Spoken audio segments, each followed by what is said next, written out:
నమస్తే, welcome to TST news. నేను సృజన. భారత్ పాకిస్తాన్ మధ్య మరోసారి జల వివాదం తీవ్ర చర్చకు దారితీసింది.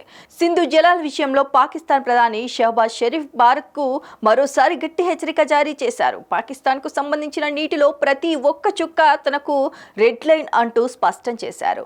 ఇస్లామాబాద్లో జరిగిన ఓ కార్యక్రమంలో మాట్లాడిన షహబాజ్ షరీఫ్ పాకిస్తాన్ శాంతిని కోరుకుంటుందని, అయితే ఆ దేశ సార్వభౌమత్వానికి లేదా నీటి హక్కులకు ముప్పు కలిగించే చర్యలను మాత్రం సహించబోమని అన్నారు. భారత్ తన వైఖరిని మార్చుకోకపోతే నేరుగా స్పందిస్తామని హెచ్చరించారు. 1960లో భారత్ పాకిస్తాన్ మధ్య కుదిరిన సింధు జలాల ఒప్పందాన్ని భారత్ ఏకపక్షంగా నిలిపివేసిందని షహబాజ్ షరీఫ్ ఆరోపించారు. ఈ నేపథ్యంలో పాకిస్తాన్ నీటి హక్కులను కాపాడుకోవడం తమకు అత్యంత కీలకమైన అంశమని పేర్కొన్నారు. అయితే సింధు జలాల వివాదం ఒక్క రోజులో మొదలైనది కాదు. 2025లో పహల్గామ్ ఉగ్రదాడి తర్వాత భారత్ సింధు జలాల ఒప్పందాన్ని నిలిపివేస్తున్నట్లు ప్రకటించింది.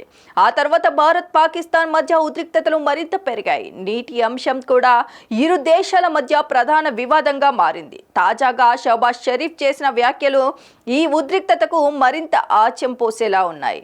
పాకిస్తాన్ శాంతిని కోరుకుంటుందని చెబుతూనే తమ నీటి హక్కుల విషయంలో ఎలాంటి రాజీ ఉండదని ఆయన తేల్చి చెప్పారు. అంతేకాదు 2025లో భారత్తో జరిగిన సైనిక ఘర్షణలో పాకిస్తాన్ విజయం సాధించిందని షహబాజ్ షరీఫ్ పేర్కొన్నారు. భవిష్యత్తులో కూడా తమ దేశంపై ఎలాంటి సవాలు ఎదురైనా మరింత బలంగా స్పందిస్తామని హెచ్చరించారు.